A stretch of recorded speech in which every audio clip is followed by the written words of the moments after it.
Bienvenidos a una nueva cita de psicoanálisis, amigos, amigas. En esta oportunidad voy a subir un video sobre un encuentro que tuvimos con los compañeros de Apola Morelia de México, donde me invitaron a charlar sobre un trabajo que tengo, de hecho está publicado en este mismo canal, que se llama El objeto del psicoanálisis y el de otras prácticas clínicas. Hago un pequeño resumen en el video y después charlamos con los amigos de Morelia en una charla muy amena, constructiva, productiva. Un encuentro de trabajo realizado un domingo que en realidad vale la pena de ser escuchado nuevamente si ya lo viste, y si todavía no lo viste, te invito a escucharlo porque realmente del intercambio, de la nutrida charla, surgen cosas muy interesantes que incluso me sorprenden a mí, que era quien estaba presentando el trabajo. Así que te invito a verlo, y si todavía no estás suscrito al canal, te invito a suscribirte, son 3 clics: suscribir, la campanita y un like. Con 3 clics tenés acceso directo a todo el material del canal, y te invito a que nos veamos entonces después al finalizar este video. Te veo al final.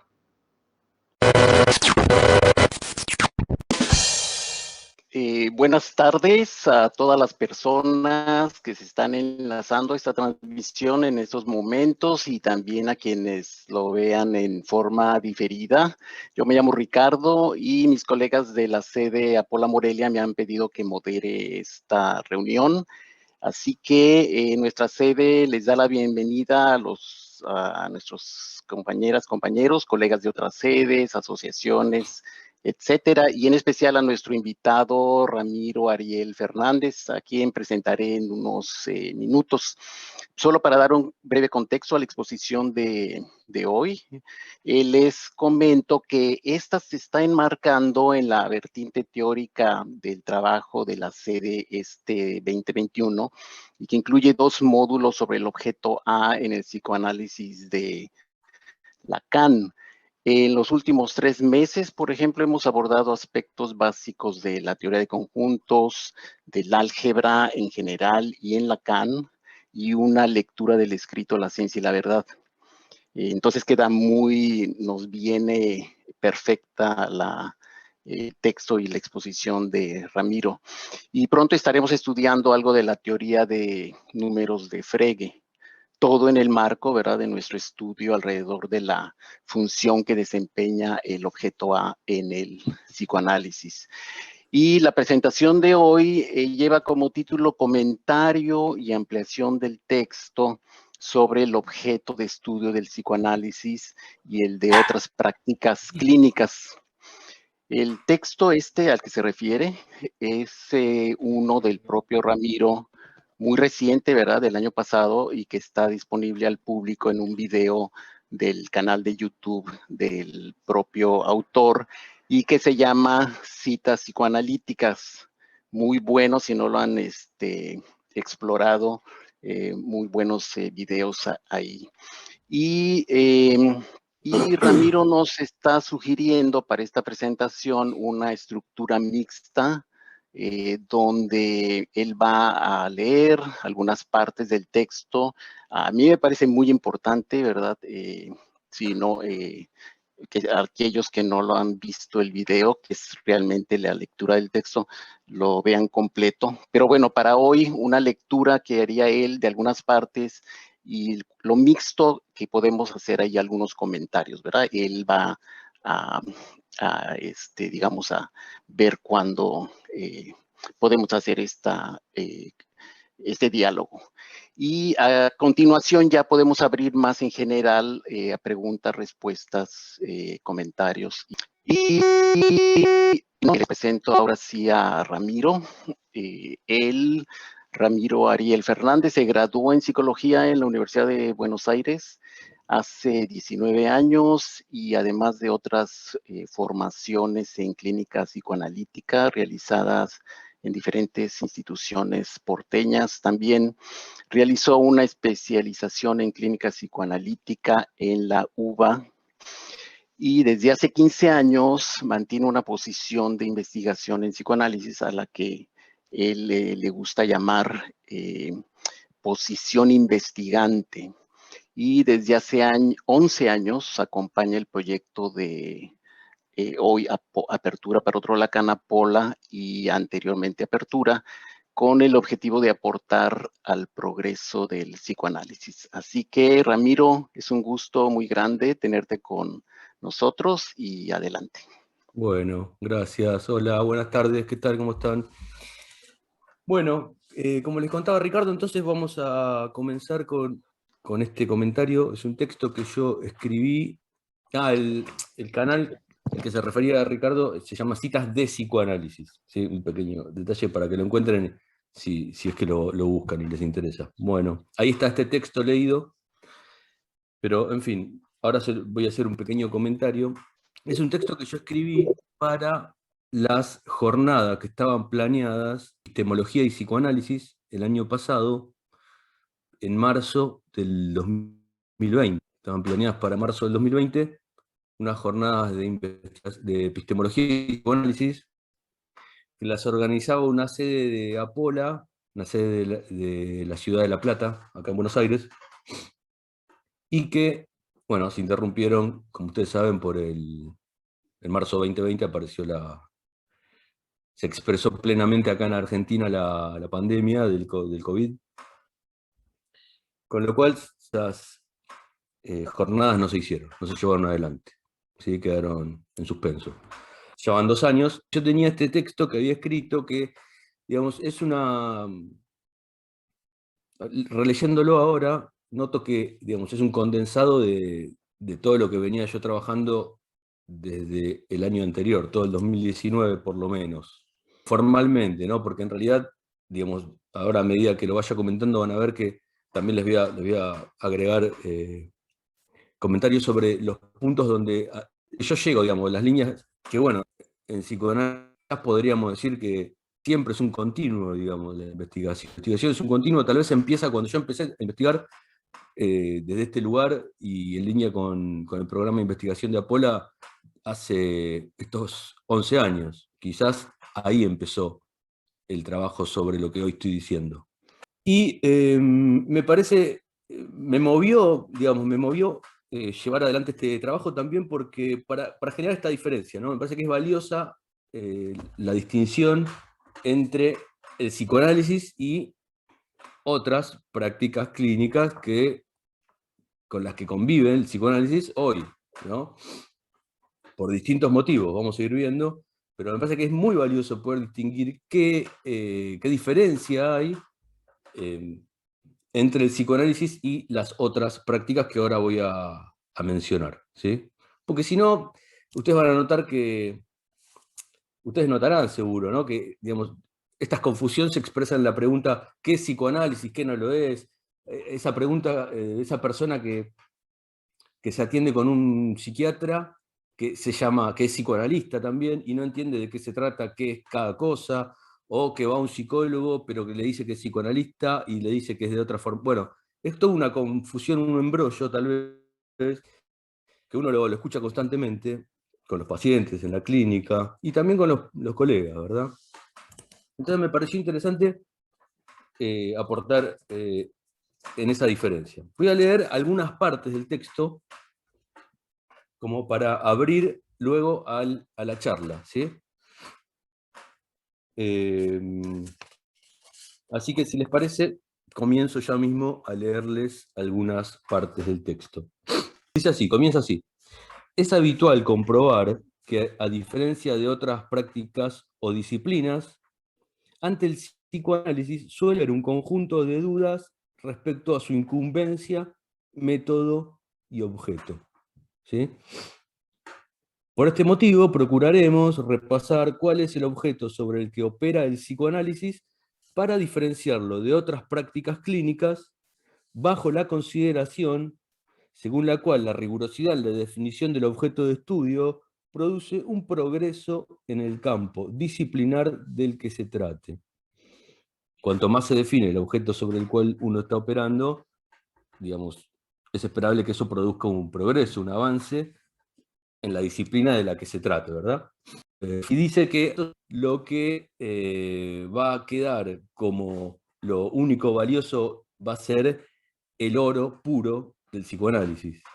¿Sí? A diferencia de toda la sugestión, por ejemplo, él utiliza el término de la sugestión, a diferencia de la sugestión que lo ubica en el lado del cobre, ¿sí? El oro puro y el cobre, ¿sí? Como una aliación de la cual se desprende el oro puro, que es el psicoanálisis estricto, de acuerdo a lo que plantea Freud.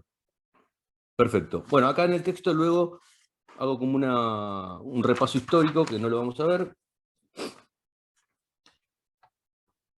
y sigo. Más adelante, un poco más adelante, digo entonces. Pues bien, al estudiar la teoría de Freud, se vislumbra que sus desarrollos se tuercen hacia una psicología de la que quizás eventualmente nunca salió.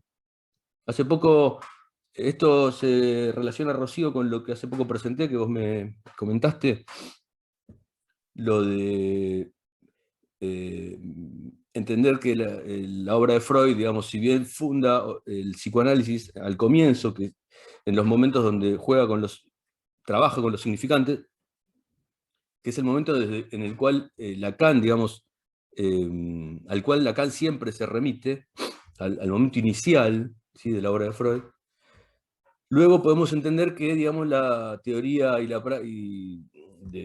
toda la obra de Freud se reconduce, se dirige hacia una psicología, ¿sí? Sale del campo del psicoanálisis y opera como psicología. Acá digo, de la que quizás eventualmente nunca salió. Sigo. El psicoanálisis de Freud se revela como una psicología, dado que el aparato psíquico con el que opera,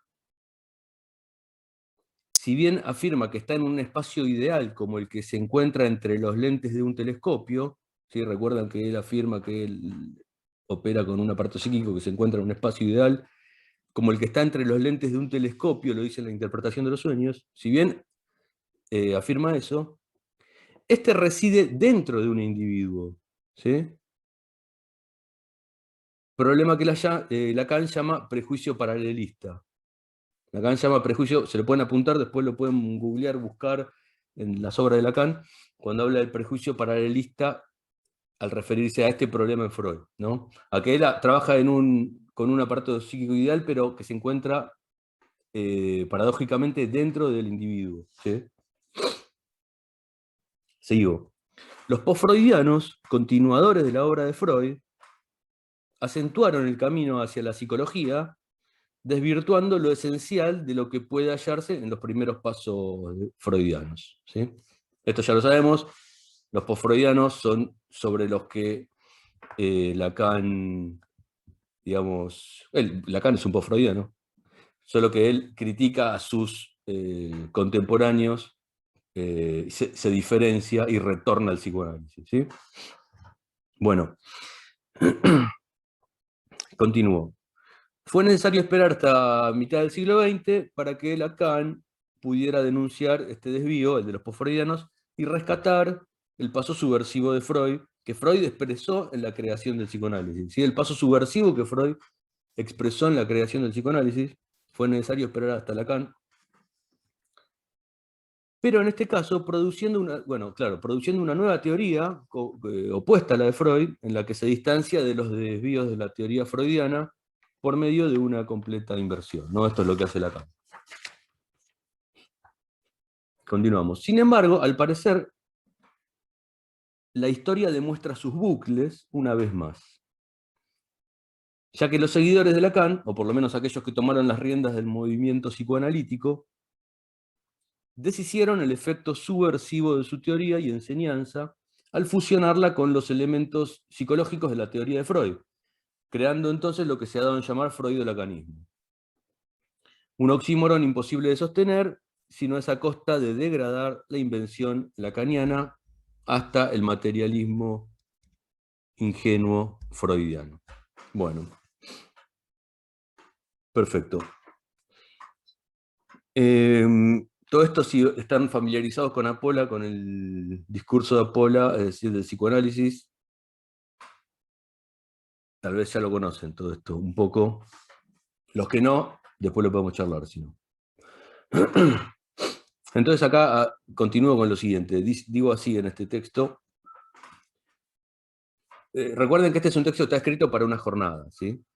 Una jornada de Apola. Entonces dice así: pero el panorama no es tan desolador, ya que a raíz del trabajo colectivo realizado en Apola ya en el siglo XXI, y en torno a un programa de investigación, es que podemos afirmar en la actualidad, de investigación científica, podemos afirmar que en la actualidad el único psicoanálisis diferenciable de otras prácticas homónimas es el psicoanálisis de Lacan, denominado así en oposición tanto al psicoanálisis freudo-lacaniano, en tanto que indefectiblemente este último cercena la novedad propia de Lacan, como del freudismo o paradigma freudiano, máquina devoradora de todo desarrollo que se inscriba bajo el nombre de psicoanálisis.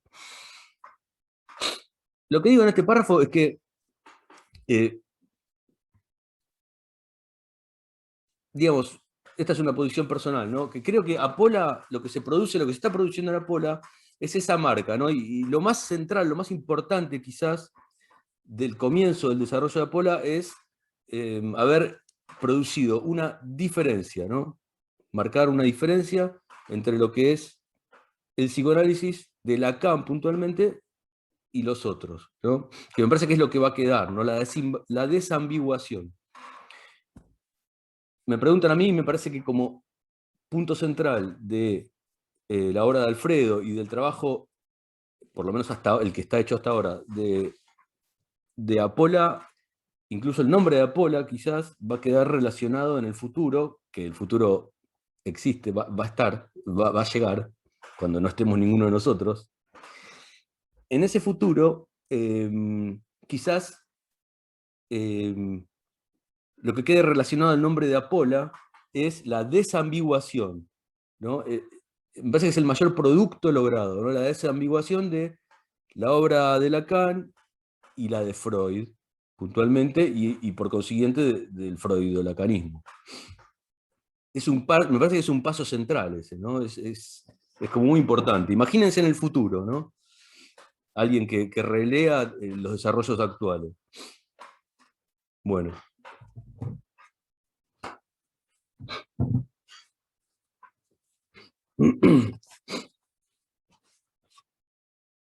En lo que sigue, vamos a dar un paso en dirección a profundizar esta diferencia, que es lo que, el corazón del texto, uno de los dos corazones. En lo que sigue vamos a dar un paso en dirección a profundizar esta diferencia, explorando los objetos de estudio de distintas disciplinas clínicas existentes en la actualidad, incluyendo al psicoanálisis y sus variantes, para avanzar en dirección a mejorar nuestro conocimiento sobre sus invariantes estructurales, sus rasgos diferenciales y su campo de aplicación. ¿No? Este es como el eje del texto. No voy a leer todo esto de las distintas disciplinas, pero las vamos a nombrar. Permiso, estoy tomando un mate para... Bueno. Tomo algunas disciplinas que existen en la actualidad y que se confunden por momentos con el psicoanálisis. Miren, vamos a empezar, en el texto digo, vamos a ser generosos y vamos a comenzar por la medicina. Este párrafo lo voy a leer, dice así: se trata la medicina quizás de la primera práctica clínica y la que ha dejado al psicoanálisis un campo abierto cuando el médico dejó de escuchar a sus pacientes para ocuparse exclusivamente de la prescripción y administración de estudios, fármacos y protocolos. Cuando eso pasó, cuando el médico dejó de escuchar al paciente, ustedes saben cómo es en general ahora si uno va al médico, ¿no? No te escucha el médico. Bueno, entonces la medicina dejó el campo abierto, habilitó la posibilidad de la existencia del psicoanálisis en este punto. Cuando pasó de escuchar a administrar, ¿sí? Lacan dice en ocasión de las conferencias dictadas en su visita a Estados Unidos que el psicoanálisis fue la última flor de la medicina. ¿Sí? Lo dice en Yale, la Universidad de Yale, la conferencia dictada en Norteamérica, 24 de noviembre de 1975. ¿Sí? Dice, el psicoanálisis fue la última flor de la medicina. Solo que una flor que no encontraba lugar en el repertorio sistematizado de la medicina de la cual parte. ¿Sí? Lo que es mucho decir, ¿no? Y nos sirve para pensar el surgimiento histórico del psicoanálisis. Bueno. Pero vamos a centrarnos entonces en el objeto de estudio y abordaje de la medicina. Si bien esto es amplísimo, lo que estoy diciendo, ¿sí? Esto es muy amplio, ustedes saben que hay gran cantidad de formas de pensar la medicina, pero digamos que estamos hablando de la alopática siempre, la medicina occidental. Aún así podemos decir que más o menos, con más o menos matices, la medicina se ocupa de las distintas expresiones en el ser humano del proceso salud-enfermedad, ¿sí? Básicamente se ocupa de eso, ese es su campo de aplicación, y el proceso salud-enfermedad en toda su extensión, ¿no? Desde los cuidados paliativos, desde la prevención, quiero decir, de la enfermedad, hasta los cuidados paliativos que pueden acompañar a alguien a la muerte. Vamos a limitarlo hasta ahí para no extenderlo, ¿no? La medicina se ocupa de eso, básicamente del proceso salud-enfermedad. Y quiera sea o no, como les decía antes, aplica protocolo. Ustedes saben que si no ingresan un protocolo a alguien, bueno, puede haber un problema. Se aplica igualmente otro. Y si no entra en ese, bueno, se aplica otro, a ver en cuál entra. Bueno, en segundo lugar tenemos la psiquiatría como disciplina, ¿sí? La psiquiatría, que también es algo muy extenso, y que de todas formas es una disciplina de reciente relativa aparición, ¿no? Y acá tomando, miren, la definición que tomo una definición directamente a propósito, fui a Wikipedia a ver cuál era la definición que daban de medicina, de psiquiatría, perdón. Y dice así, para ver cuál es, cómo se la concibe, ¿no? A nivel masivo, más allá de cualquier estudio especializado. Dice que es la especialidad médica dedicada al estudio de los trastornos mentales de origen genético o neurológico, ¿sí? Correcto, con el objetivo de prevenir, evaluar, diagnosticar y tratar y rehabilitar a las personas con trastornos mentales y, bueno, asegurar su autonomía y adaptación. También se dedica al estudio del encéfalo y lo que funciona mal dentro del encéfalo. ¿Sí? No solamente las enfermedades mentales. Digamos, la psiquiatría actualmente, digamos, tiene una concepción plenamente biologicista, genética, ¿sí? Neurológica. Considera que las enfermedades mentales son producto exclusivo de problemas a nivel en el sistema nervioso, digamos. No está mal, ahora vamos a ver, ¿no? Digo, bueno, está perfecto, son psiquiatras, se dedican a eso, está bien. Bueno, vamos a saltar una parte y vamos a la siguiente disciplina por la cual vamos a entrar a través del campo, el paradigma que lo sustenta, si bien también este paradigma es el que sustenta de alguna manera a la psiquiatría, y dice así. Continuemos dando un paso más ahora sobre las neurociencias, ¿sí? Que se encuentran comandando el paradigma de las ciencias humanas, ya que se busca que todo sea explicable en términos cerebrales, ¿sí? Para que sea considerado científico.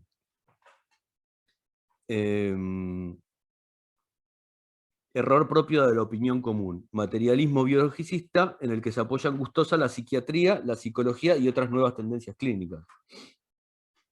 Digo, para que sea científico tiene que ser explicado a través del funcionamiento cerebral o del sistema nervioso, ¿sí? Y la psiquiatría, ni hablar, la psicología y otras nuevas tendencias clínicas se apoyan, como digo acá, gustosas, ¿no? Descansan en esa... acá digo lo siguiente, miren, pero atención, los avances en neurociencias, tanto como en cualquier otra rama de la ciencia, esta es una opinión personal, deben ser celebrados, ¿sí? Por ejemplo, los que se relacionan a la detección y abordaje de las demencias, o los avances que impactan en el tratamiento de los problemas del neurodesarrollo, en enfermedades que son de incumbencia neurológica. Es necesario realizar estas aclaraciones, ya que de lo contrario, y tal como sucedió en sus orígenes, se levantará contra el psicoanálisis el argumento de considerarlo oscurantista y retrógrado, siendo que es justamente de eso de lo que este se separa, el psicoanálisis, tanto de lo neuro como del oscurantismo.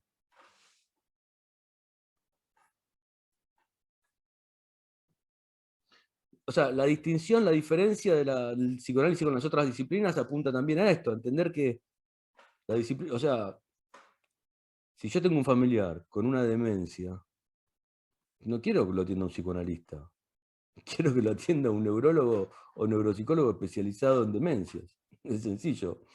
Si yo tengo una patología X orgánica, quiero que me atienda un especialista en eso, ¿verdad?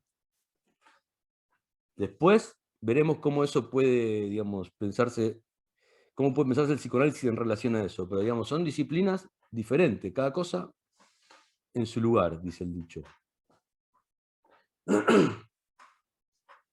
Bueno, un poquito más. Al dirigirnos al interior de las neurociencias, tenemos funcionando la neuropsicología, ¿sí? Que es una combinación, ustedes lo conocerán, entre neurología y psicología. No se puede hacer como que no existen estas disciplinas, digamos. Estamos conviviendo constantemente en todo con estas disciplinas. Yo siempre pienso que antes cuando yo me formaba, me acuerdo que me decían que el psicoanalista tenía que saber de psiquiatría, ¿no? Estudiábamos a los psiquiatras clásicos. Yo creo que ahora el psicoanalista también tiene que saber sobre neuropsicología, así como sobre psiquiatría y las distintas disciplinas con las que uno interactúa, con las distintas disciplinas con las que el paciente, el analizante llega diciendo, a mí me pasa esto, ¿no? Se rotula, se autorrotula las distintas formas de entender lo que le pasa. Además, para hacer adecuados diagnósticos diferenciales, ¿no? Y elegir adecuadamente a las personas con las que uno va a trabajar. La neuropsicología, entonces, la desarrolla fuertemente en el siglo pasado Luria, que es un neuropsicólogo muy conocido, que era discípulo de Vygotsky, ustedes lo deben conocer a estos autores, al ruso, y digamos, con el material de la Segunda Guerra Mundial, es decir, los heridos de la Segunda Guerra Mundial, digamos, Luria desarrolló toda su disciplina, que es la neuropsicología dinámica, es un tipo de abordaje del funcionamiento cerebral, ¿sí? Del sistema nervioso dinámico, no localizacionista. ¿Sí? Hay una forma de entenderlo que es lo localizacionista, que entiende que la lesión, si se produce en una parte determinada relacionada con una función, bueno, listo, no hay forma de modificarlo ni mejorarlo porque la lesión está localizada. En cambio, Luria entiende que el funcionamiento cerebral es dinámico y que las partes y sectores del cerebro interactúan de una manera dinámica. De hecho, Luria al principio de su carrera investigó psicoanálisis con el Freud naciente. Lo pueden investigar, van a ver. Es más, fundó una de las primeras escuelas de psicoanálisis en Rusia, en Kazán, hasta que el régimen se lo prohibió. ¿Sí? El régimen ruso directamente se lo prohibió. Pero es muy interesante porque estaba conectado con los desarrollos freudianos sobre la fascia. Ustedes saben que Freud, neurólogo, antes del psicoanálisis, tenía desarrollos en neurología que eran muy, muy importantes. Era un gran médico Freud. Era un gran médico, un gran neurólogo, y tenía propuestas y formas de entender la fascia muy avanzadas para la época. Y Luria, por lo visto, se tomó y hizo uso de gran parte de ese material freudiano. Bueno. Entonces la neuropsicología se trata de las lesiones y los daños en la estructura del sistema nervioso central, ¿sí? Que lleva a experimentar dificultades en los procesos cognitivos, psicológicos, emocionales y el comportamiento individual. Porque, digamos, si alguien tiene una lesión en el cerebro, tiene una alteración emocional también, ¿no? Eso es innegable. Perfecto. Seguimos. Y ya voy terminando, ¿eh? Si alguien quiere interrumpirme, puede, ¿eh? Un poquito más. Ahora vamos a avanzar con la psicología, ¿sí? La psicología, fíjense que... Yo creo que ustedes también, ¿no? Allá en México estudian psicología, ¿no? Antes de ser psicoanalista, ¿sí? Felipe, ¿sí? Bueno, la psicología es una práctica sobre la que acá, por lo menos en Argentina, supongo que ahí también, se asentó fuertemente el psicoanálisis. El psicoanálisis se estudia en la Facultad de Psicología, básicamente. ¿Por qué? Porque a nivel de la reglamentación nacional, solo los psicólogos pueden administrar psicoterapia. Sin importar la orientación teórica, solo los psicólogos. También los médicos lo pueden hacer, legalmente. Con la diferencia que los médicos tienen la posibilidad de la administración farmacológica, ¿verdad? Bien. En cuanto a la psicología clínica, ustedes saben que en psicología hay muchas corrientes. Tenemos la laboral, la forense, organizacional, comunitaria. Hay múltiples abordajes de la psicología. En cuanto a la psicología clínica, nada más, vamos a pensar, hay consenso en que es la ciencia que estudia la conducta, los procesos psíquicos y la mente. ¿Sí? Con el fin de observar, describir, explicar, predecir y controlar el comportamiento humano global. Entonces vamos a destacar de esto que el objeto, digamos, podemos decir que el objeto de la psicología es la conducta, los procesos psíquicos y la mente. Siendo que en estos procesos psíquicos y en la mente, cuando no en la conducta, como expresión, se encuentra también el inconsciente freudiano. ¿Sí? Entonces, esto nos conduce directamente al inconsciente propio del psicoanálisis de invención freudiana, ¿no? De los llamados posfreudianos y de los freudo-lacanianos también, de alguna manera, ya que podemos considerar que el objeto de estudio y abordaje de todas estas disciplinas, con sus diferencias, son procesos psíquicos inconscientes. ¿Sí? Se dedican a estudiar procesos psíquicos inconscientes. O sea, la psicología clínica y el psicoanálisis freudiano y el freudo-lacaniano estudia procesos psíquicos inconscientes. Bueno.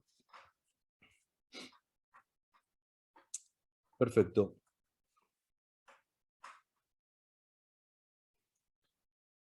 Listo. Ahora, listo, lo que sigue, después hago un pequeño resumen, pero ahora voy a leer entonces brevemente, que es lo último, la parte del psicoanálisis, ¿sí?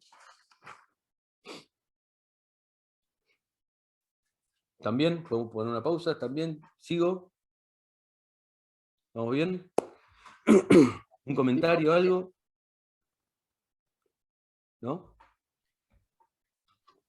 Yo pienso que está bien pasar a la parte de psicoanálisis Ahí está, para sí, ya completar llegamos. los... Sí, llegamos. Igual sé que, digamos, que esto puede haber sido un poco...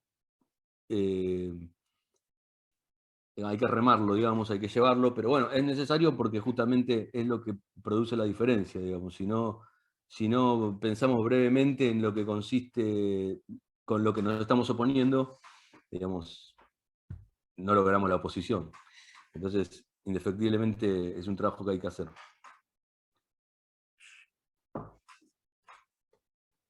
Entonces, podemos decir que todas estas disciplinas, con la salvedad que corresponda, se mantienen dentro de la racionalidad de la ciencia, ¿sí? Y bajo la denominación de ciencias humanísticas, ¿sí? Del hombre o ciencias humanas, ¿sí? Todas estas disciplinas que nombramos, medicina, psiquiatría, neuropsicología, psicología clínica, ¿sí? Se mantienen dentro de la racionalidad de la ciencia y bajo la denominación de ciencias humanísticas, ciencias del hombre o humanas. Siendo que para Lacan, esta es la cita ya que introduce la distinción, para Lacan no existe el hombre de la ciencia. ¿Sí? Para Lacan no existe el hombre de la ciencia, sino únicamente el sujeto de la ciencia.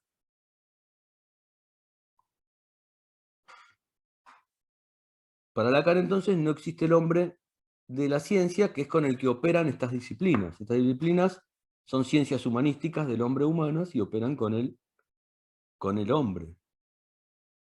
O el hombre, la mujer, o para reemplazar esos dos términos, el universal antropológico, que es el sujeto.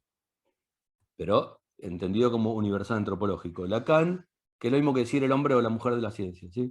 El hombre de la ciencia, porque ustedes saben que la mujer no se tiene en cuenta. Hay una, digamos, se utiliza el hombre nada más como término para universal, ¿sí? Esto es para los estudios de género, ¿verdad? Entonces es el hombre de la ciencia, de las disciplinas de las ciencias humanas. Para Lacan no existe el hombre de la ciencia, sino únicamente su sujeto, ¿sí? Sigo. Por lo tanto, podemos entender que estas disciplinas se hallan produciendo una maniobra sobre el saber.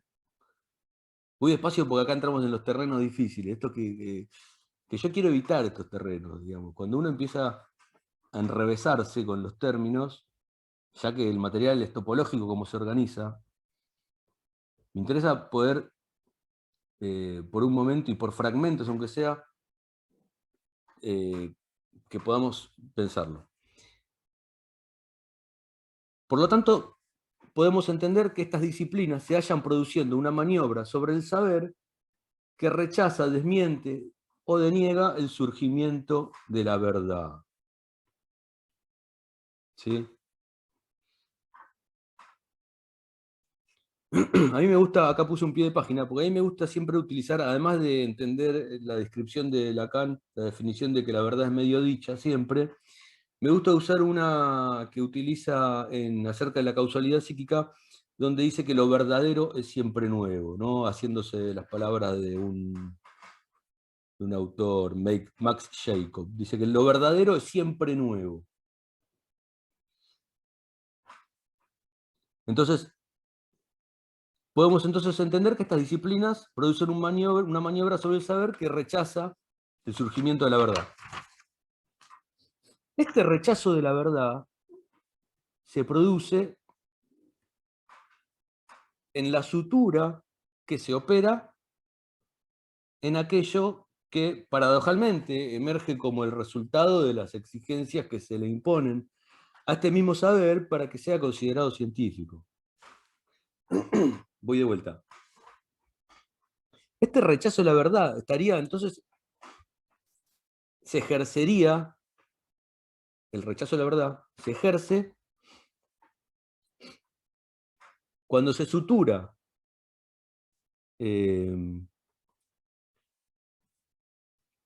lo que surge como paradojal, ¿no? Imposible de ser clasificado, ubicable en esos protocolos, que es una de las características del saber, ¿no? En tanto que se organiza como red significante, indefectiblemente va a haber elementos que queden por fuera de la racionalidad.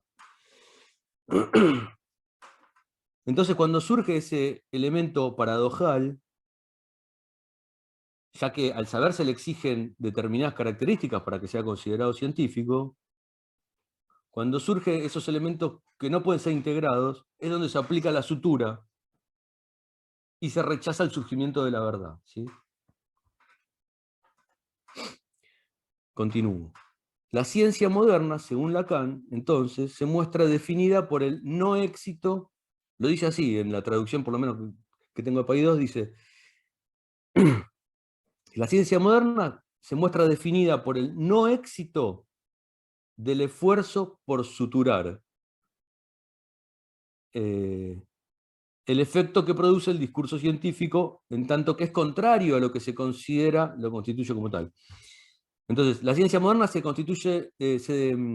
ciencia moderna se muestra definida por el no éxito del esfuerzo por suturar, por realizar esa sutura que nunca consigue realizar en forma completa.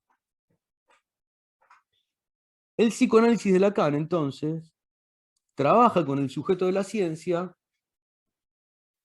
pero tal como lo postura para Lacan, para las ciencias conjeturales. ¿Sí? Esta diferencia es muy importante, ¿no? Porque o sea, Lacan hace un planteo de cómo debe ser organizada la ciencia, ¿no? Entonces, el psicoanálisis de Lacan trabaja con el sujeto de la ciencia, pero tal como lo plantea, lo postula para las ciencias conjeturales, que es en la forma de un sujeto no suturado, pero calculable.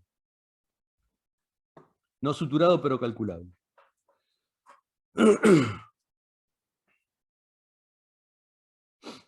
Bueno, ya termino casi, ¿eh? Esta doble condición que se expresa en el sujeto, de ser exigido por el discurso dominante de la ciencia y la expresión constante que se produce de su correlato antinómico, ¿sí? Esta doble condición que se expresa en el sujeto, que consiste en lo siguiente, la doble condición. Por un lado, ser exigido por el discurso dominante de la ciencia, en que cumpla determinadas características, y a la vez la expresión constante de su correlato antinómico, ¿sí?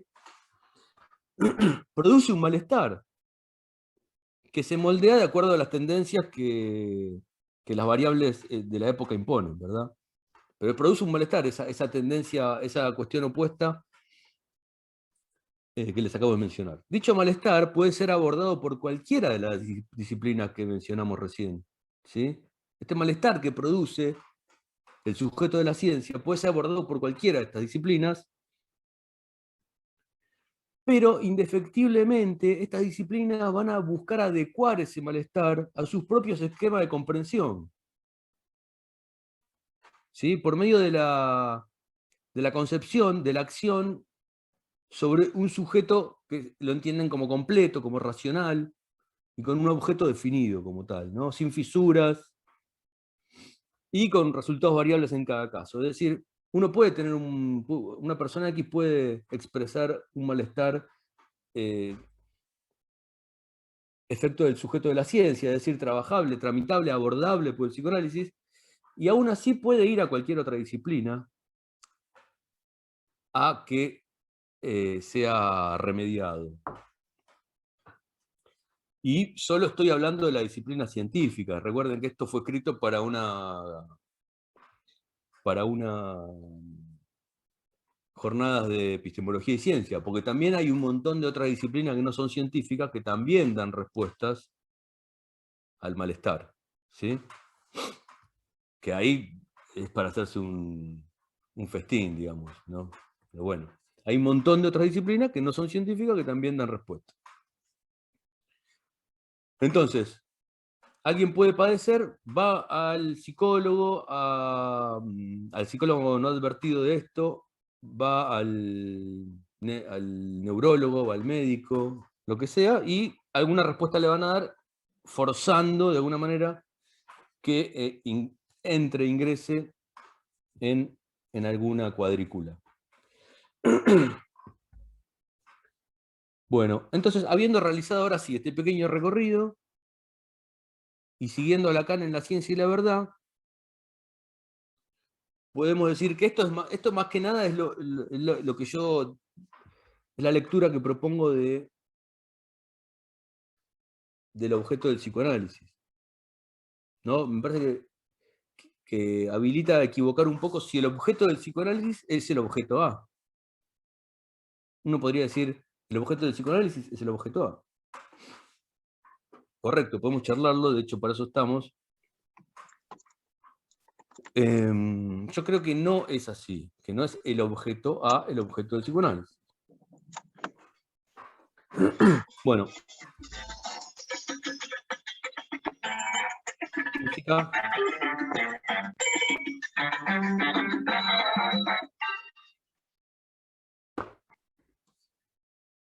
¿Listo? ¿Estamos? Por el simple hecho no es el objeto, no podría ser el objeto A, el objeto del psicoanálisis, porque el objeto A es un concepto que está forjado para dar cuenta de algo que no es un objeto, por supuesto. Y que en sí mismo es una imposibilidad, digamos, da cuenta de la imposibilidad estructural, digamos. Con lo cual, o sea, el nombre objeto A, sabemos que no se refiere a que es un objeto, porque es la contradicción misma, digamos, un oxímoron, llamarle objeto al objeto A. Ahí está el juego que hace Lacan con la elección de los nombres de los conceptos. Con lo cual no podría ser el objeto del psicoanálisis. Por lo tanto, sigo. Por lo tanto, digamos lo mejor. Ah, no, perdón. Digamos entonces, siguiendo Lacan, en La ciencia y la verdad, que el objeto del psicoanálisis es la función que desempeña el objeto A en tanto que se inserta en la división del sujeto donde se estructura, en el cual se estructura el campo psicoanalítico. Es decir, sujeto de la ciencia hay, puede haberlo sin psicoanalista. De hecho, las ciencias, las disciplinas que hoy mencioné, todas suturan al sujeto de la ciencia, con lo cual hay sujeto de la ciencia, surge, aparece, y podemos encontrarlo porque es suturado. Objeto A, es decir, no el objeto A en sí mismo como concepto, sino esta imposibilidad, que podemos, pensándolo como la imposibilidad estructural del sistema que nos ocupa, que es en este caso el lenguaje,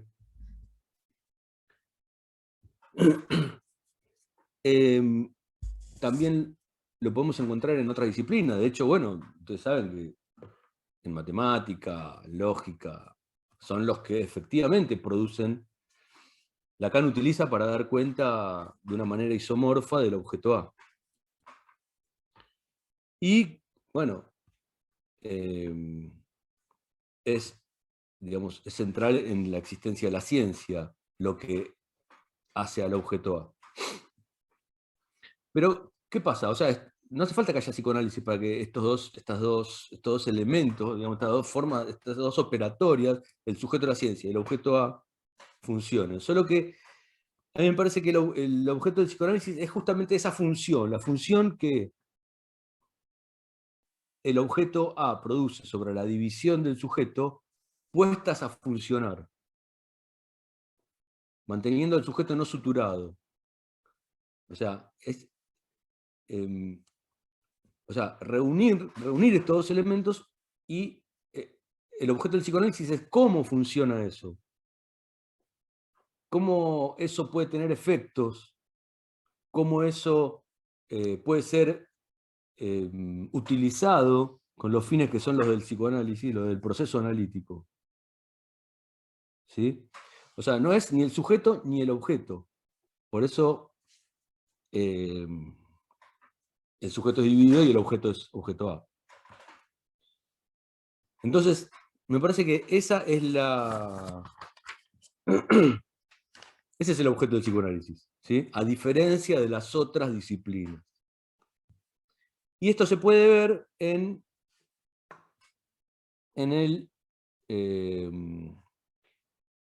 el cuadrípodo del discurso del psicoanálisis. Pero bueno, ya está. Por mí, hasta acá, me parece que con lo que dije, creo que está bien para que charlemos o que abramos al intercambio. Sí, gracias, Ramiro. Muy, muy bueno este recorrido, el texto mismo. Y bueno, ahora sí, quien tenga algún comentario, alguna pregunta.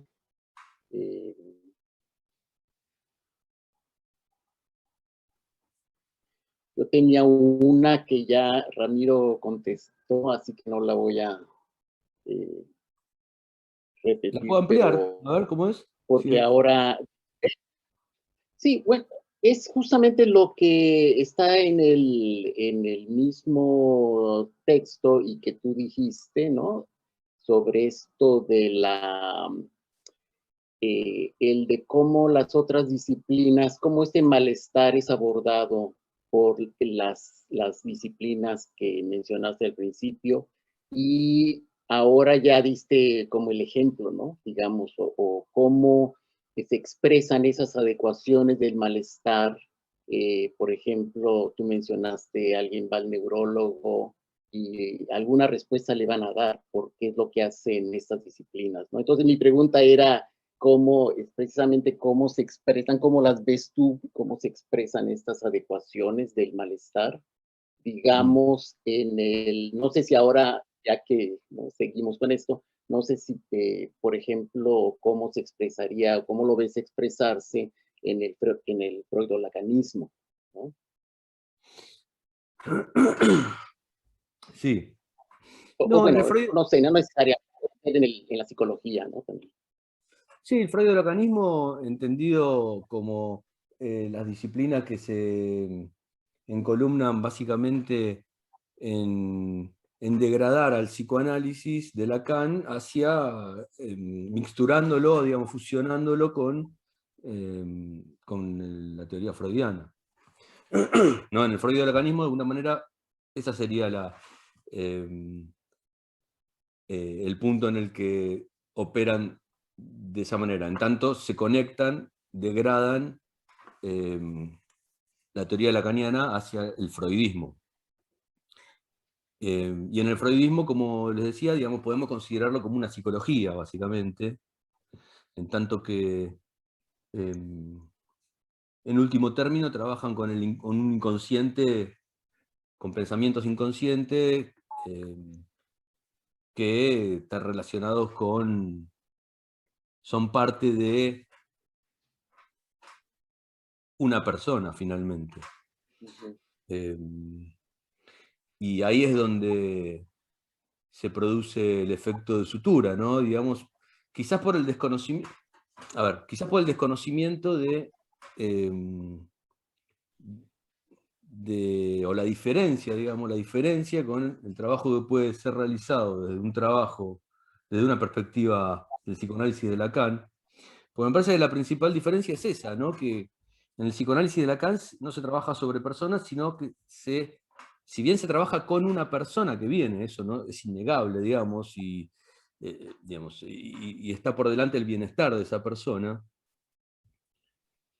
por más que esto haya sido discutido, porque fue necesario que así sea, en algún momento de la historia del psicoanálisis, pero digamos, viene una persona con una dolencia, con un malestar, y se pone a trabajar en el espacio analítico.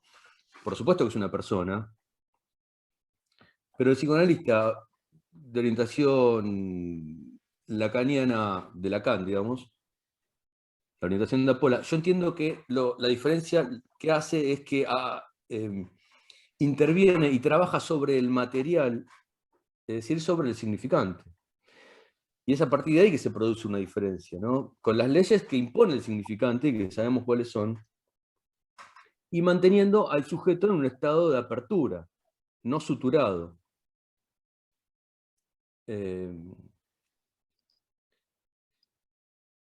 ¿Y cómo era la pregunta que me decías?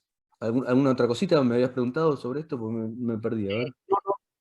No, básicamente era eso, Claro, esa era la pregunta. esa es la pregunta. Y Claro, esa es la acá diferencia. en el, ujú, bien, Bueno, acá hay una pregunta que dice, buenas tardes, ¿cuál sería la propuesta de Apola para una nueva práctica psicoanalítica?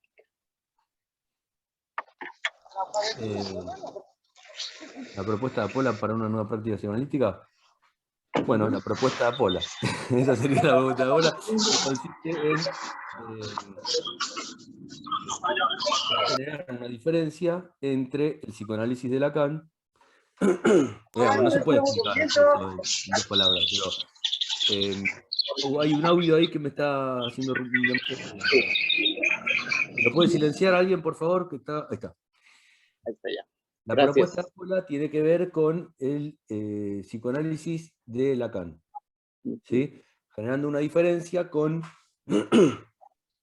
el freudismo, el psicoanálisis de Miller y el psicoanálisis de todas las disciplinas que lo que hicieron es o hacer a un lado la teoría y el desarrollo de Lacan, o simplemente fusionarlo y quitarle el componente que lo hace diferente. O sea, rescatar, pero en un sentido progresivo, no en un sentido regresivo de ir a volver a Freud, a Lacan, sino en un sentido de obtener esos elementos que están en el centro de la teoría lacaniana y a partir de ahí, digamos, dirigirse hacia el porvenir.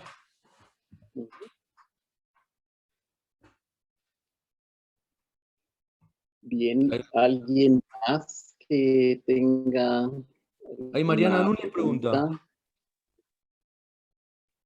¿Sí? Sí, Está llegando. Ricardo también tiene la manita levantada.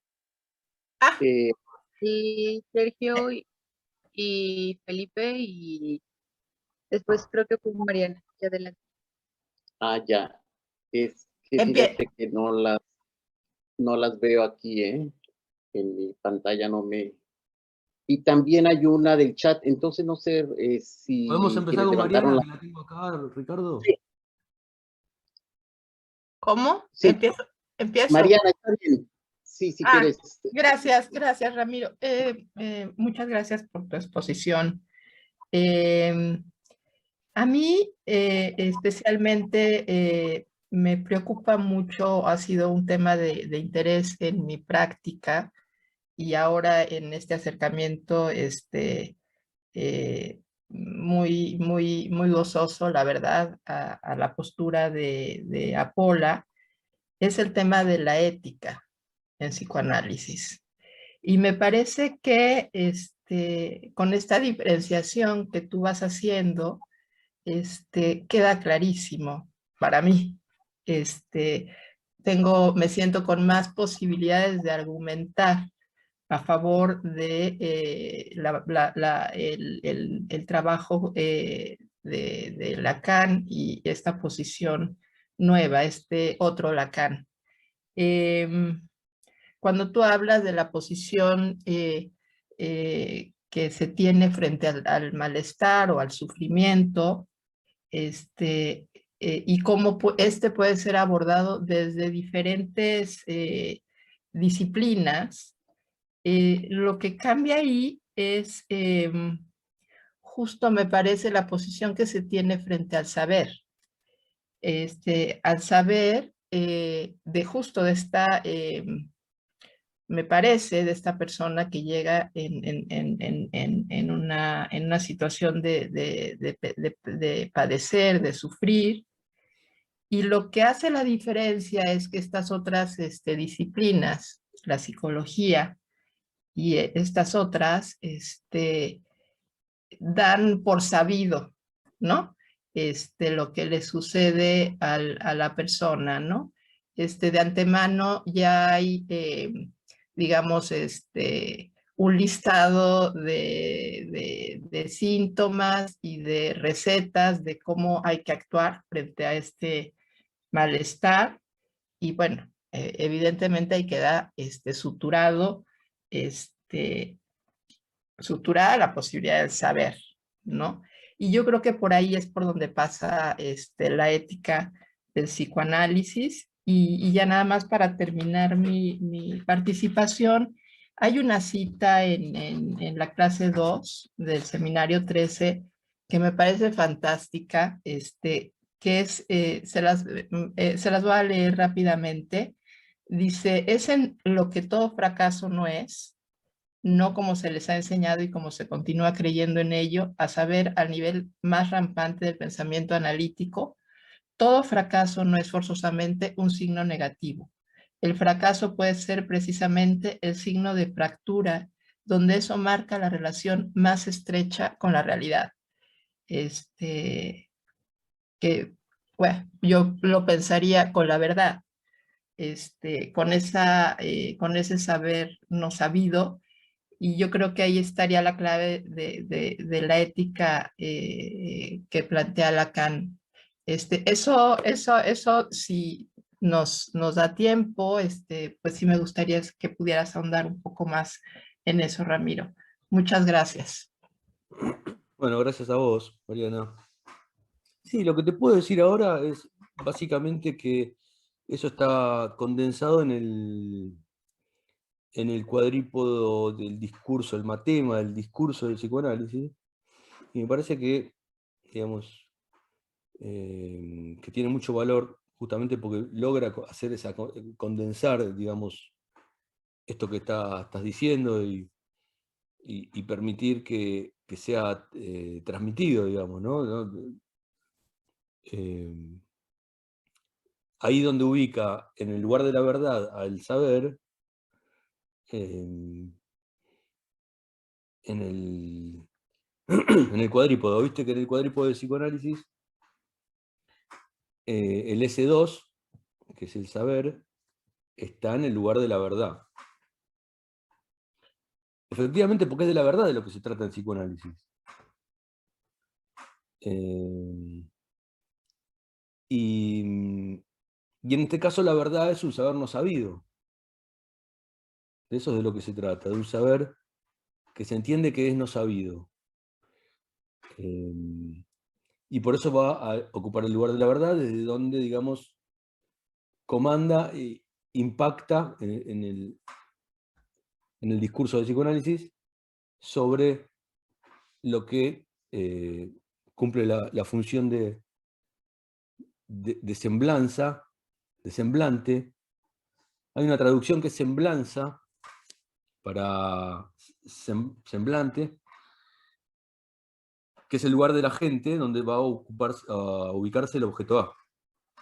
O sea, el objeto A, en lugar de semblante, en lugar de agente del discurso del psicoanálisis, está determinado de una manera necesaria, es decir, que no cesa de escribirse, no cesa de escribirse esa determinación sobre el objeto A, de lo que va a ocupar el lugar del objeto A, para poner a funcionar el discurso del psicoanálisis, está determinado de manera necesaria, unidireccional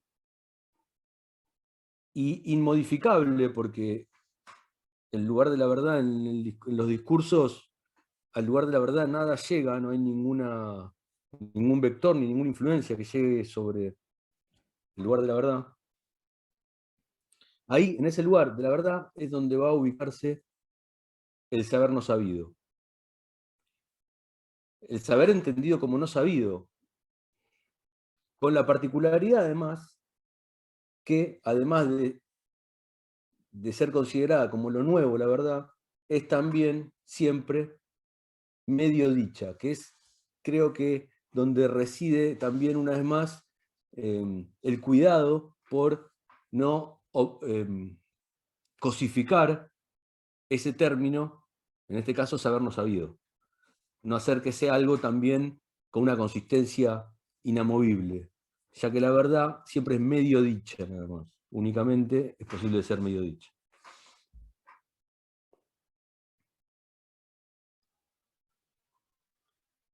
Gracias, Ramiro. Tú mismo, Ramiro, o Rocío, si nos quieren decir quién está o quién pidió antes la palabra, porque en mi explorador para nada, nunca han aparecido las manitas, ¿no? Y hay una pregunta también de Iván, pero no sé si antes de Iván en el chat hay alguien que había pedido la palabra antes. Yo no vi a nadie todavía, ¿eh? No sé, Rocío, si vio a alguien.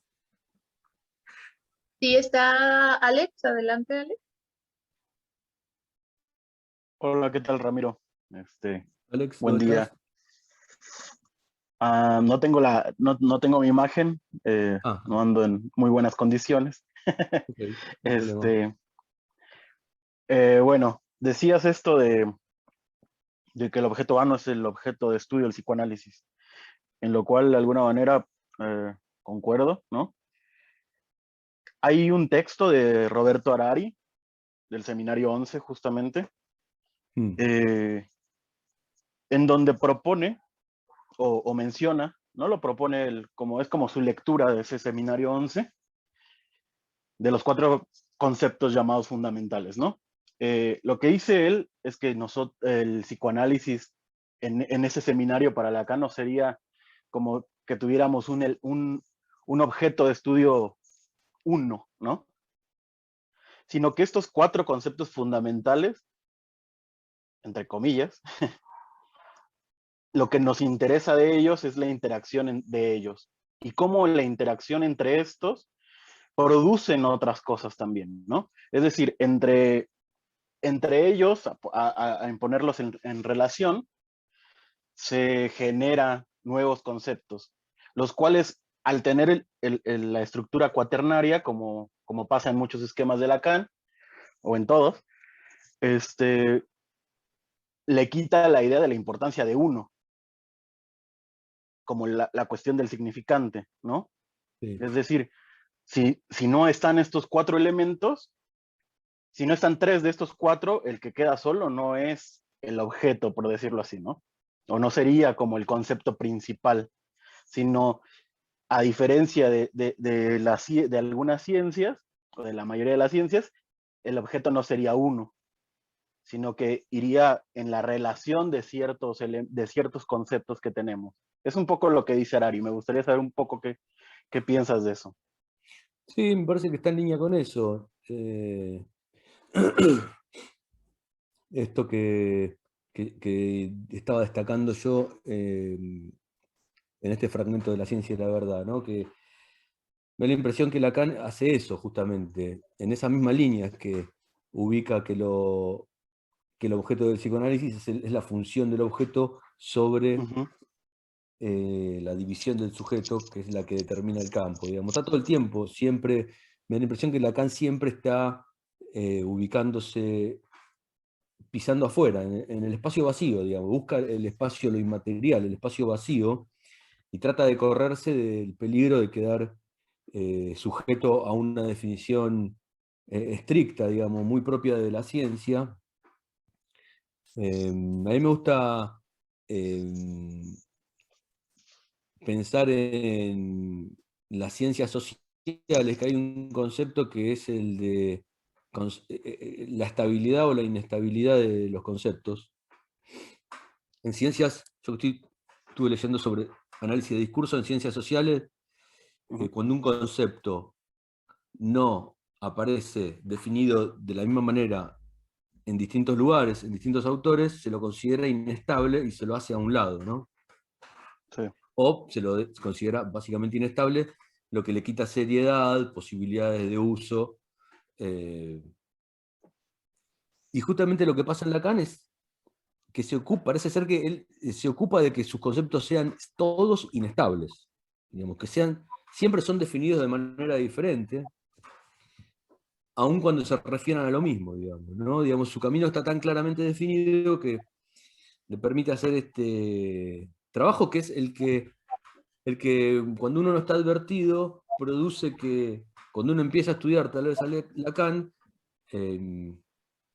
parece que uno no entiende nada, porque dice cosas distintas, pero no, digamos tal vez un concepto es presentado de distintas maneras, digamos, una operatividad, un concepto, el funcionamiento de un elemento de la estructura es presentado de distintas maneras. Entonces, bueno, nada, eso. No sé si te respondí o me fui mucho. No, creo que justo va en el lugar de cómo funciona, de cómo se pueden articular los elementos, ¿no? En una reunión anterior acá, lo digo así porque pues ya tal vez lo habrán escuchado algunos compañeros, mencionaba esto que pasa, por ejemplo, en la química, ¿no? O sea, la química, el objeto de estudio que tenía Lavoisier no es el mismo objeto de estudio que tiene la química actual. Sí. Igual en la física, ¿no? Y entonces creo que justo eso, lo que interesa en realidad es la interacción, cómo eso se pone en relación, cómo los elementos que están dentro del campo se ponen en relación, ¿no? Y no sé justo si es lo que estaba señalando, pero me parece que va por ese lugar, ¿no? Que sería la idea del significante, porque también la idea de poner una definición distinta para el mismo elemento, ¿no? pensemos inconsciente, ¿no? Porque mucho de lo que tal vez algunos le critican a Lacan es, ¿por qué le siguió llamando inconsciente? ¿O por qué le siguió llamando transferencia? ¿O por qué le sigue llamando de tal forma? Incluso en el texto de mi enseñanza le dicen, bueno, sí, ¿por qué le llama sujeto, no? Y parte, creo que, de la intención que él menciona es hacer ver la estructura del significante, ¿no? Que una mesa no es una mesa. Claro, mantenerse ahí, mantenerse siempre, en tanto se encuentra siempre dentro del discurso del psicoanálisis, mantenerse siempre sosteniendo ese efecto, ¿no? El efecto significante. Claro, claro. Bien, bueno, muchas gracias, Ramiro. No, por nada. Gracias, Ramiro, gracias, Alex. Felipe, ¿tienes algún comentario, alguna pregunta? Adelante. Vale, muchas gracias, Ricardo. Nada, ¿me escuchan bien ahí, verdad? ¿Se escucha bien? Sí, perfecto. Yo te escucho Ok, bien. vale. Bueno, nada, primero un gusto, Ramiro. Muchas gracias también. Nada, es una pregunta y bueno, a lo mejor después un comentario. Lo que entendí ya al final de tu exposición es que, claro, esto del objeto del psicoanálisis vendría a ser como una conjunción, está muy relacionado con lo que decía Alex, de hecho. Vendría a ser como una conjunción, una operación, o sea, implica una operación del analista y una producción del sujeto y el objeto A, ¿no? Digo, estos dos conceptos operando como tipo coordenadas clínicas, por así decirlo. ¿Cuál sería entonces la relación con la cura? Y si ves la cura como un tipo de producción, una habilitación, por así decirlo, entre estos dos conceptos, ya que es un juego, por así decirlo, entre estos dos conceptos. Y lo otro, algo que me pareció sumamente interesante, esto de, cuando hacías este como recorrido histórico, por así decirlo, del psicoanálisis y de la psicología, si bien el psicoanálisis no es una hermenéutica, o al menos no debería serlo, ¿no? Independiente tal vez del discurso de Paul Ricoeur, pero es importante también el diálogo con otros campos, ¿no? Y pareciera muchas veces que la práctica psicoanalítica, no estoy hablando de toda, claramente, sino que la gran mayoría, parece que solamente se opera bajo un código de lectura, muchas veces, ya sea el freudiano, el lacaniano, el milleriano, no sé. Y se deja afuera todos estos otros factores, por ejemplo, problemas orgánicos, o de repente que viene un paciente, un padeciente, y dice, no, yo tomo tal medicamento, y ok, eso no importa, ¿no? Pero no, en verdad sí importa demasiado, ¿no? Para esto que decías después de la elección del paciente con responsabilidad. No es una elección si puede pagar, no es una elección viste que también a veces le echan como que el psicoanálisis es un poco burgués. Sí, puede que sea una práctica burguesa, claramente hay problema social de trasfondo, ¿no? Pero la elección del paciente es sumamente importante en relación con esto mismo, ¿no? Con el diálogo con otros campos. Y bueno, que yo creo que también se relaciona con esto de la cura, la relación con la cura en el psicoanálisis. ¿Qué entendemos por eso y cómo operar con estos conceptos de sujeto y objeto? Muchas gracias. Uy, dijiste un montón de cosas. O sea, dijiste un montón de cosas. A ver por dónde empiezo. ¿Cuál era la pregunta de la cura?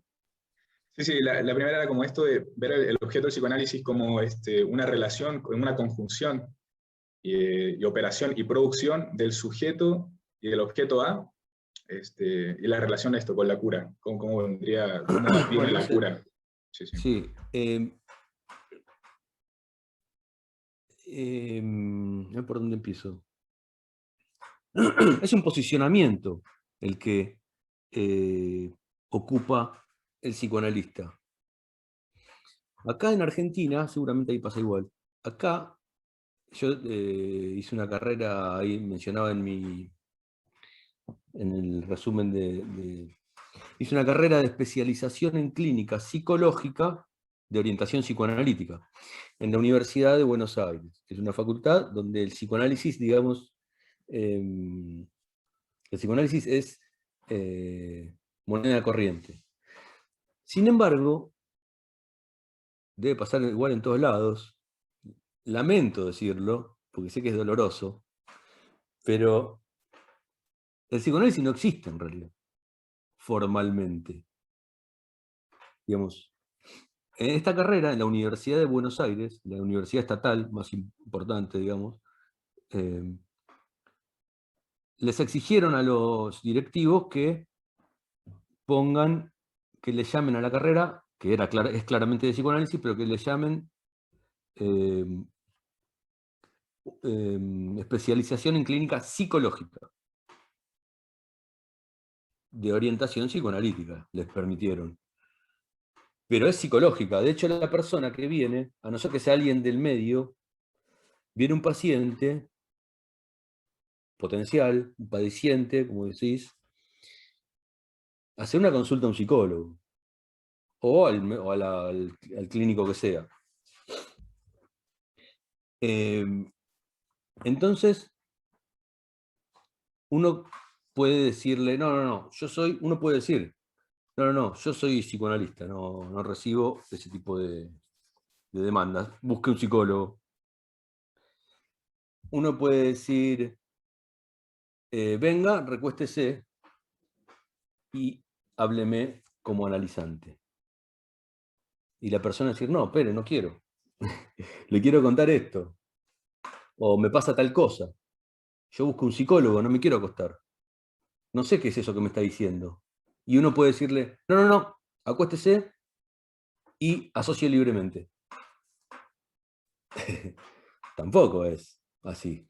Entonces, y también uno puede tomar una tercera vía, que me parece que es la más adecuada, es tener la hipótesis de que eso, la apuesta, el posicionamiento epistemológico, que apuesta a que de esa consulta, de ese pedido, puede producirse, puede surgir, puede existir y darse un psicoanálisis. O no. Lo que no quita que uno mantenga esa posición, que habilite esa posibilidad y no cierre esa posibilidad. Aun cuando la persona venga por otra cosa. Y no por eso decirle, váyase, yo soy solo psicoanalista. Son formas, yo por lo menos trabajo así, yo no le digo a alguien, yo soy solo psicoanalista. ¿Viene a buscar un psicólogo? Yo soy psicólogo, por supuesto, tengo el título y la matrícula. Lo soy. Cuénteme, a ver. Y empecemos a hablar. Ahí en intervenciones sobre la transferencia, ahí rescataba el otro día que Lacan dice que lo primero que aporta, es un texto, ustedes saben, de 1951, 1952, dice que lo primero que aporta el psicoanálisis, el psicoanalista, lo primero que habilita es la dimensión del diálogo. Me parece interesante como lo dice, en ese momento dice que habilita la dimensión del diálogo. Es decir, lo primero que habilita el psicoanalista es la posibilidad de que se produzca, que se dé esa dimensión del diálogo, ¿verdad? Entonces, es decir, habilita que algo se produzca ahí. No te dice, a ver qué pasa, ¿le duele esto? Bueno, tome, le hace receta, tome esto, o vaya a otro lado, sino que habilita la dimensión del diálogo. Entonces el psicoanalista me parece es la posición, sobre todo porque está hecho de semblante de objeto A, es decir, lo más inmaterial que hay, debe ser la posición más flexible para sostener esa posición y saber que si manteniendo esa posición se produce la división del sujeto, surge la división del sujeto como elemento y se constituye, es posible que empiece a producirse un movimiento, un proceso analítico. Y puede haber efectos analíticos y no un psicoanálisis. Así como puede haber efectos analíticos en otras prácticas, sin que lo sepan, y no por eso va a haber un psicoanálisis. No sé si te respondí, creo que sí. Sí, perfecto. Muchísimas gracias, Romero. Sí, claro, Bueno. bueno, esto al final como que la cura se empieza a dibujar un poco, pero se operan con estas herramientas, ¿no? Sujeto y objeto y la habilitación de un diálogo. Yo creo que por ahí va también todo. Muchas gracias. Muy bien. Roberto. Sí. ¿Sí me escuchan bien ahí? Sí, yo te escucho. De acuerdo, sí. Bueno, primero gracias, Ramiro, por la exposición. Yo voy entrando apenas a esta organización de Apola y pues, la verdad estoy fascinado. Muchas gracias por la oportunidad. Y justamente mi pregunta va un poco de la mano con el comentario que acaba de hacer Felipe respecto a estas implicaciones tanto en la práctica psicoanalítica como en las posiciones, o bueno, la posición que puede ocupar un sujeto que simultáneamente está acudiendo a un análisis y no sé, a otro tipo de situaciones, ¿no? Porque, por ejemplo, en mi práctica yo he tenido frente a sujetos que me dicen, bueno, es que vengo aquí a realizar un análisis, pero también estoy tomando tal medicamento, ¿no? Y por eso comentaba justamente esta situación con Felipe y me preguntaba justamente cuáles son estas implicaciones de que se esté enfrentando, digamos, como a estos dos discursos, por así decirlo, ¿no? Tanto ser parte de esta estructura, la ciencia, y por otra parte estar intentando indagar justamente en eso que no se acaba de suturar. Está buena la pregunta, porque es moneda corriente, sobre todo. Digamos. Ya te digo, que se produzca el trabajo, lograr poner... Primero quiero deslindar cómo te referís a sujeto. Entiendo lo que decís, vamos a llamarle paciente, el que viene. Y para que un paciente que viene con un tratamiento farmacológico, digamos, en curso, ¿sí? Porque lo necesita posiblemente, y porque cumple una función en ese momento, en el mejor de los casos. ¿Sí? En el mejor de los casos, esa medicación, ese tratamiento farmacológico, está cumpliendo una función que es bienvenida si es positiva, ¿verdad? Y que no quiere decir que va a ser para siempre, ojalá que no. Ojalá que sea un tratamiento que pueda ser interrumpido. Tal vez, si se logra poner a trabajar al sujeto, ahora sí, te hago la distinción, si se logra poner a trabajar al sujeto por medio de habilitar este espacio de diálogo que hablábamos recién, ¿sí? Es decir, habilitar que esta persona pueda hablar de eso que seguramente no puede hablar con el que le otorga, le administra el tratamiento farmacológico, o no puede hacerlo de la manera que sea efectivo para ese asunto. Si se logra poner ese sujeto, ahora sí, el sujeto barrado, a trabajar, posiblemente haya una modificación y sea independiente de que esté medicado o no. Lo que no quiere decir que tenga efectos sobre eso, como sobre todos los otros aspectos de su vida. Digamos, si se logra poner a trabajar al sujeto del significante, a través del significante, de poner a elaborar lo que tiene para decir, es donde es esperable que haya efectos positivos, aún siguiendo con su tratamiento farmacológico, que no afecta en absoluto si eso le hace bien. O sea, que hay cuadros que necesitan esa medicación y si no la tienen, puede que tengan alguna dificultad, los cuadros más graves, ¿verdad? Y hay otras que, por más que tomen la medicación, no les sirve de nada, digamos, hay que ver la situación. Pero si la persona llega con esa medicación, bueno, hay que sostener, o sea, no hay que emitir opinión sobre eso hasta que no se pueda trabajar sobre el terreno que es el propio del psicoanálisis, que es aquel en el cual el sujeto se pone a trabajar. En el discurso del psicoanálisis se lo ubica el sujeto en el lugar del trabajo y se lo pone a funcionar a través de la influencia de sostener la posición de objeto A en el lugar de agente. ¿Sí? De acuerdo. Gracias. Sí. Gracias. Muy bien, gracias a ambos. Ahora, Emanuel, si quieres abrir tu micrófono.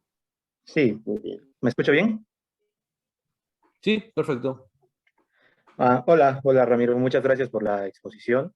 Me dejas pensando en muchas cosas. Actualmente yo estoy trabajando con política y educación, entonces en México es un poco diferente a Argentina para ejercer la práctica psicológica o terapéutica. De hecho, necesitas una maestría, un doctorado para que legalmente puedas hacerlo, ¿no?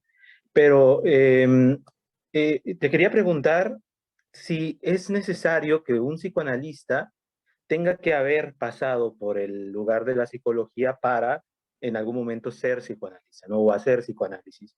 Esto lo cuestiono porque tu exposición me deja pensando mucho, ¿no? Hay claras diferencias entre psicoanálisis, psicología, neurología, psiquiatría y seguramente psicoterapias de cualquier otro tipo.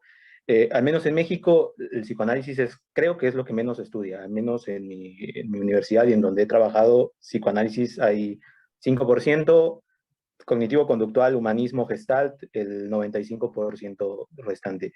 Entonces mi pregunta va por allí. Si es necesario, aparte de las situaciones políticas que piden, ¿no? Como necesitas una cédula y todo esto para poder ejercer, trabajar con pacientes, pero si es necesario el que un psicoanalista sea psicólogo, en principio, o podría ser otra cosa, filósofo, otra cosa, en tanto se forme como psicoanalista. Sí. Es una gran pregunta también esa. Yo te puedo, en este caso te voy a dar mi punto de vista particular, ¿no? Digamos, es una pregunta que, digamos, no es nueva, es una pregunta que arrastra debates. Incluso en Freud dice, tiene un texto que se llama ¿Pueden los legos ejercer el psicoanálisis? Y aparte de ahí ya, ¿no? Si efectivamente puede o no ejercer el psicoanálisis alguien que no sea médico en ese caso, decía. Y si un filósofo, bueno, tenemos a Jacques Alain Miller, que es el presidente del campo de la EOL, digamos, que es filósofo. Con lo cual, si pueden, sí pueden. Cualquiera puede ejercer el psicoanálisis, si lo estudia adecuadamente. Pero, ¿qué pasa? El problema se presenta, según yo entiendo, no del lado del analista, sino del lado justamente de lo que planteaba recién acá el compañero que hablamos recién, que yo lo perdí por acá, bueno, que planteaba esta situación en la que el paciente de psicoanálisis viene, en general, digamos en un 90%, viene inmerso en una problemática de salud mental. ¿Sí?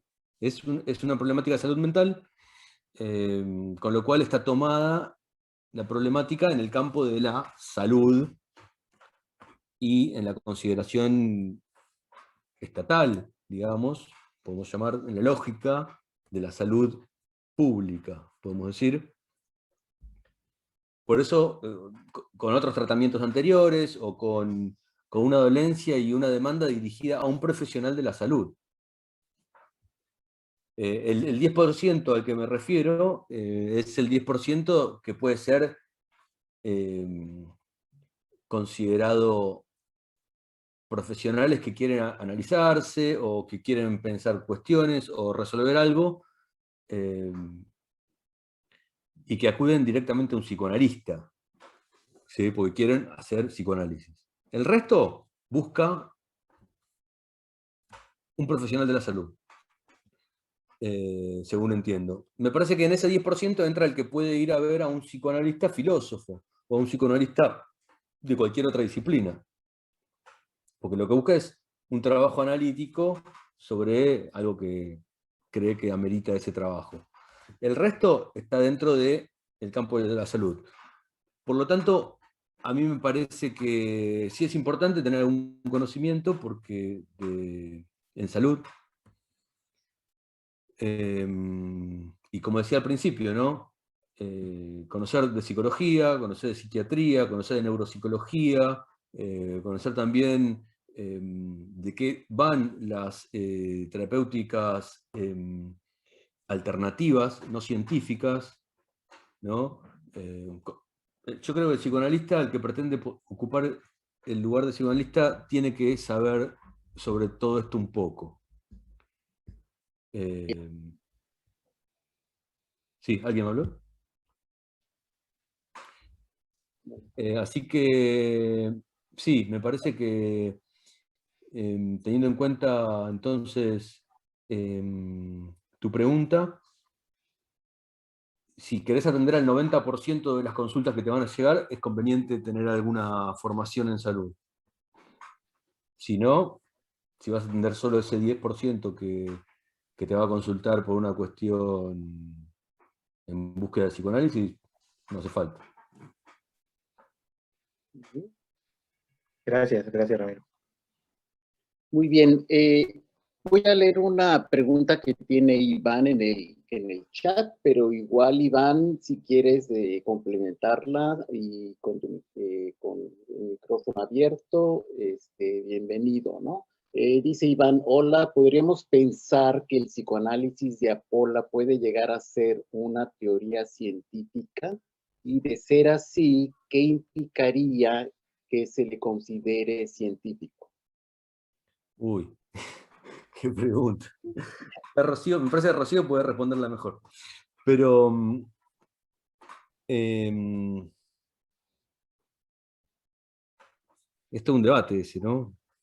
Hoy decía yo que Lacan habla del psicoanálisis como ciencia conjetural.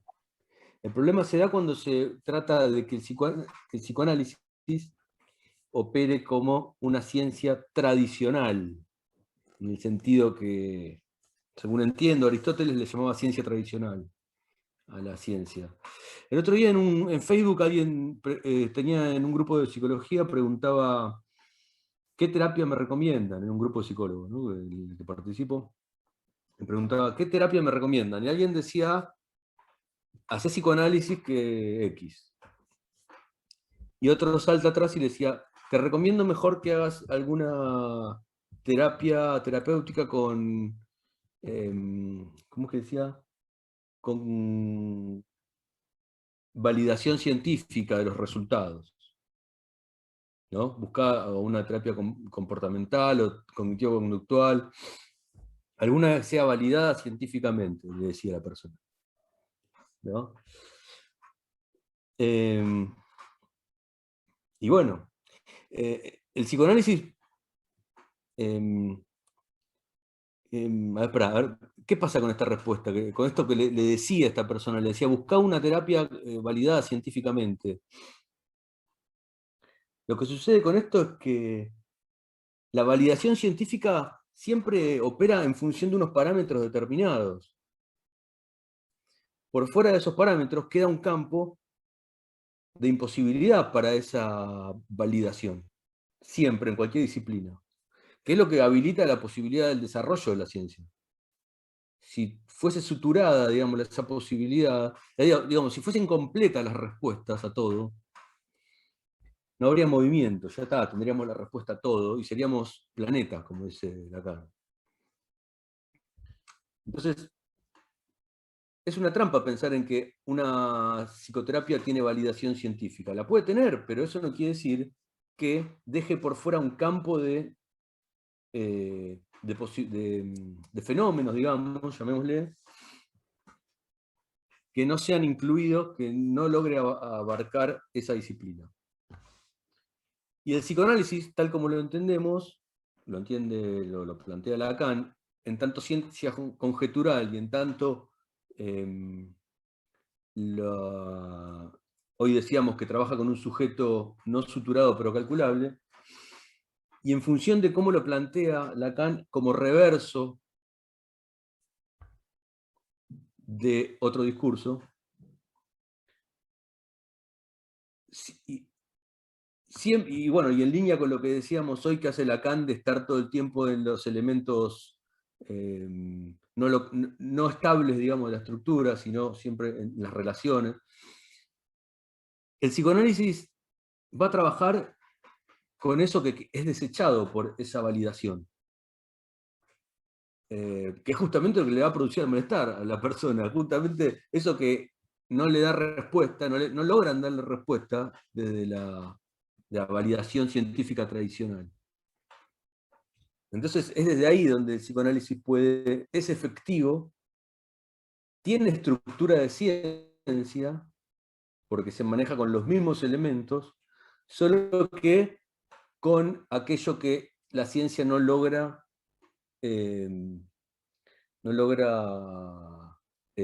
a lo que la ciencia no logra darle respuesta. Y indefectiblemente tiende a suturar. Bueno, yo ya me tengo que ir, ¿eh? Ok. Una más, ¿hay una intervención más o ya Dale, vamos con se una más. puede? Sí, dale. Sería, digamos, la última. Gracias. Wilmer, adelante. Claro, gracias. ¿Qué tal, Ramiro? Gracias por la charla. Bueno, primero un comentario y ya luego una pregunta, ¿no? Bueno, rescato lo que decías de que para que el definir el objeto de estudio de una disciplina representaría un avance.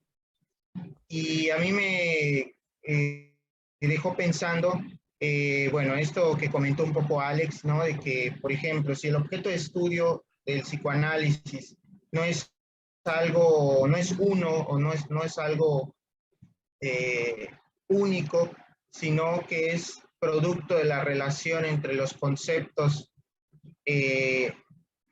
bueno, que maneja no sé, a mí me parece que no caería en una especie de relativismo o una especie de, bueno, inclusive un poco de oscurantismo, porque al fin y al cabo uno no sabe bien concretamente con qué se está trabajando.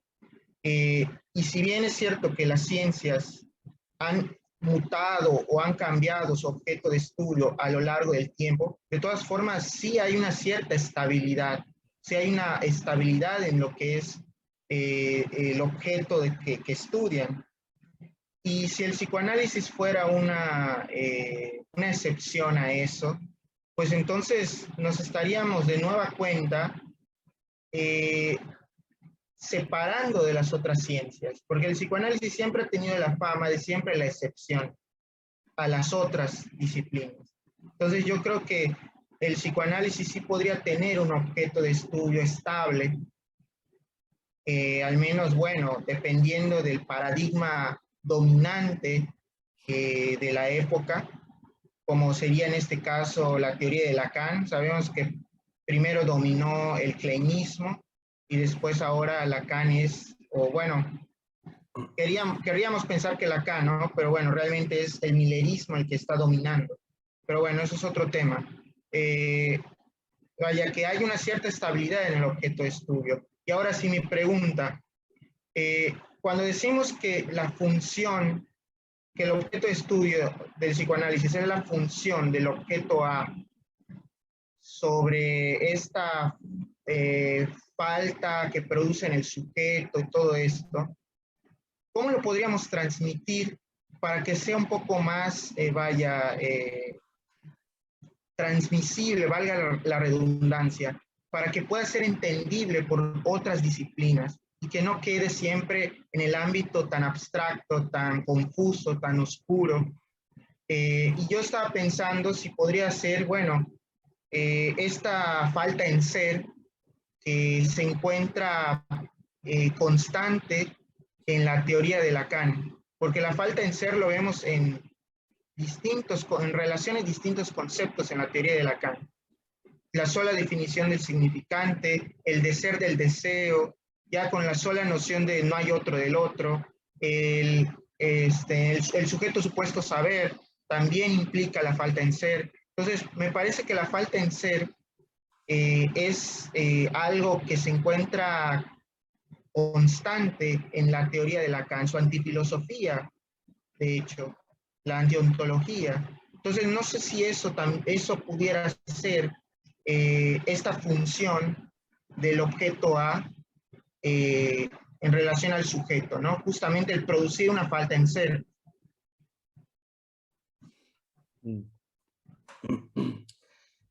Hay un problema que le llaman el problema de las 10.000 horas. ¿Lo conoces ese? Wilmer. El problema de las 10.000 horas. Sí.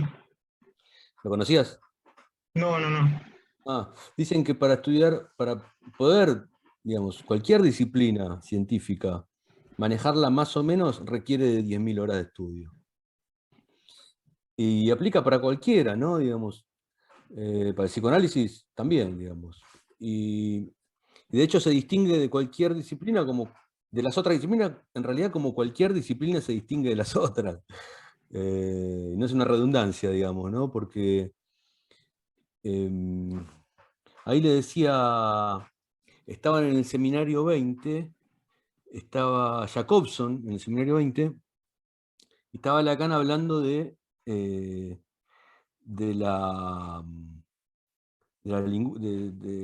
gramática en el discurso, del discurso del psicoanálisis. Y Jacobson salta y le dice, te digo cuál es la clase, mira. Es la clase del 19 de diciembre de 1972, ¿la puedes leer? Y Jacobson le reclama para sí, esto que él hace, que Lacan está haciendo en esa clase, le reclama para la lingüística, el significante y varios de los elementos que estaba presentando Lacan. Le dice, todo eso es trabajo, es terreno de la lingüística, le dice Jacobson, ¿no? Y entonces ahí Lacan le dice, ok, sí, no hay problema, todo esto es parte de la lingüística. Sin embargo, nosotros trabajamos con lingüistería, ¿sí? Lo mismo que la lengua, todo junto, ¿no? Digamos, se diferencia de la lengua con la cual pueden trabajar los lingüistas, ¿verdad? Digamos, es necesario hacer una diferenciación. Sobre todo porque las teorías no son, digamos, no están en un libres de la lucha de poder y de intereses propia de la dinámica social. Ya ves que en esa clase, si la ves, del seminario 20, Lacan todo el tiempo dice algo y acto seguido se sorprende porque nadie se levanta para criticarlo, para discutirlo. Dice, entonces le cede a Jacobson, quien ahí mismo, en su mismo seminario, le está diciendo, eso es de la lingüística, no te metas con eso. Ramiro, muchísimas Gracias. gracias por tu tiempo, por el recorrido, excelente todo. Y nos seguimos viendo, ¿vale? Sí, claro que sí. Sí, no va a faltar oportunidad para seguir charlando, ¿eh? Bueno. Gracias. Ok, claro. Bueno, muchas gracias a todas, a todos. Y bueno, seguimos conectando. Bye bye. Gracias. Hola, ¿cómo estás? ¿Y te gustó? ¿Viste qué buena charla que tuvimos? Bueno, te agradezco por haber estado mirando el video, acompañarme una vez más. Te mando un saludo y nos vemos entonces en la próxima cita de psicoanálisis. Gracias.